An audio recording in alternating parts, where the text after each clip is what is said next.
হাত পা গুলো কেমন কাঁপতাছে কয়দিন ধরে, ভালো লাগে না। একা একা বাড়ির মধ্যে চাল ডাল মিলাই আর বাসি, সময়ই কাটে না। এই শোকেস মুকেশ রোজ গুছাই আইলেই একা একা বাড়িতে আর ভালো লাগে। এত বড় একটা বাড়ি, একা একা বসে থাকি সারাদিন রাত 24 ঘন্টা। স্বামী গেছে বিদেশে, 1 বছর হয়ে গেল, এখনো আসে না। বৌদি, ও মা, মা কাল খাওয়ার খোঁজে। কেমন আছো? সত্যি বাবা, এত কাল পর মনে পড়লো বৌদির কথা।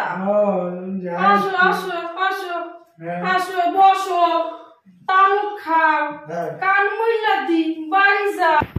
ও মা, এ কি কথা বৌদি? কতদিন পরে আসলাম, তুমি বলা কান মলে দেই, তামুক খাও, বাড়ি যাও, ভালো মন্দ খাওয়াবা তা না। কি বলবো, দুঃখের কথা ভাই, মনের কষ্টতে বলতাছি এসব কথা, মনের কষ্ট, বুঝছো? কি কষ্ট তোমার? আমার কষ্ট কি তোমরা বুঝবা কি ভাই? আমার স্বামী এই যে গত বছর শীতের মধ্যে গেছে বিদেশে, আর এই বছর শীত পালাই যেতেছে, সে আর আসার নাম গন্ধও নাই, টেলিফোনও করে না, একটা চিঠিও লেখে না।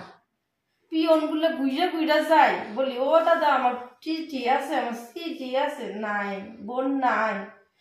মনে হয়েছে কি কষ্ট। আর তুমিও তো আসা বন্ধ কইরা দিছো দেখি, মনের কথা কব, সুখ দুঃখের গল্প করবো। আর যত যাই বলো, স্বামীর কাছে যা বলা যায়, দেওয়ারের কাছে গিয়ে অত কথা কম যায়। কি বলবা বলো না। আরে না ভাই, সব কথা ওই সবার কাছে বলা যায় না। আরে বলেই দেখো না।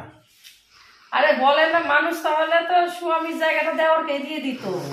আমাদের ব্যক্তিগত কত কিছু থাকে মেয়ে মানুষের, সব কথা কি সবার কাছে কমন যায়?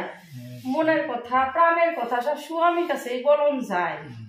হ্যাঁ, তাই মনের কষ্টে সারাদিন রাত এই চিন্তা করি, লোকটা কেমন এখানে ভুইলা গেল। না না, বুঝলে যাবে কেন, কাজের চাপটা আছে। আর চাপ রাখো তো, তোমার চাপ ঢপের কথা।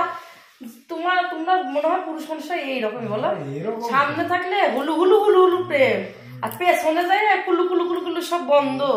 আমার কি মনে হয় জানো, ঠাউকো একটা এদিকে আসো, কত দূরতে বলন যাবো না, সব শুনে ফেলবো। কয় না দেয়ালের কান আছে, আসো না এদিকে আসো, শোনো। কানে কানে বলতে হবে। আমার মনে হয় তোমার দাদা ওইখানে আর একখানা বিয়ে করছে। হ্যাঁ, এটাই আমার মনে হয়। আমার মনে হয় একবারে বুঝলে গেছে, খুব কষ্ট লাগে মনে। এইসব কথা কাউকে বলা যায় বলো তো? তুমি আইসো মনের কথা কই, আমি কত হালকা হইলাম, আমার পিরানটা একেবারে হুড়হুড়ে হয়ে গেল। তা বসো, আমি আর কি মারছিলাম, তামুক খাওয়াবো না তোমার জন্য, আমি ভালো মন্দ রান্না করি, খাইয়ে দাইয়া তারপরে বিকেলবেলা যাইও, ঠিক আছে? তাই হবে। আর তুমি বসো, আমি তো চা কইরা আইছি। ও অনেকদিন পরেই আইসো, ও ভালো কথা। তোমার বলে বিয়া ঠিক হয়েছে, তার জন্য তো প্রেমের লাড্ডু ফুটতেছে তোমার মধ্যে। হ্যাঁ, তা মাইয়াটা কোনখানে? আশেপাশে আছে। আশেপাশে? তার মানে ওই যে চুলবুলির সঙ্গে তোমার আমি অনেকদিন দেখছিলাম ঘাট পারে, তুমি ওর এরকম জল ছিটাও, ও তোমার এইরকম জল ছিটাই। হ্যাঁ, ও ডুব দিয়া তোমরা প্রেম করো জলের নিচে।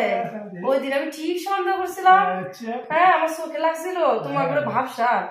আমি ভাবছি কি জানি এরকম লুকাচুপি করে কেন ওরা, তার মানে তলে তলে ওই চুল বললি ভালা মেয়েটা ভালা, একজন না 10 জনের সাথে প্রেম করে, আমি শুনেছি এত ভাল্লা।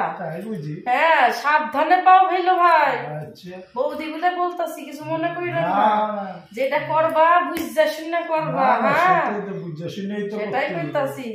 চুলবুলির মতন মাইয়া না, ছেলে মানুষ ভাইজে খাইতাছে, একটু বাজাইয়া নিও। হ্যাঁ, সংসার করবা, এটা প্রেম করতাছো রস লাগাইয়া, এটা সংসার করবা সারা জীবনের ব্যাপার। দেখো না তোমার ভাই আমার সাইডে ছিল বিদেশে বিষে আছে, এখন তো ডেট ফিক্সড হয় না, কথাবার্তা চলছে। ওই তো এখনো টাইম আছে হাতে, সিদ্ধান্ত ভালো করে নাও, সারা জীবনের ব্যাপার। আমার মতো ঠিক না ও ভাই, ভাই গো আমার মতো ঠিক না না। না না না তোমার দাদা আমারে ঠকাইছে, না না ঠকাইছে, এজন্য আমি বুঝি বলে বলতেছি ঠকাই নাই দেখে ঠকাই শুনে নাই, বিয়া ও করো। আসবে না। আচ্ছা আসি, আমি একটু তোমার জন্য ভালো মন্দ রান্না করে রাখি। আচ্ছা পরোটা খাবা তো?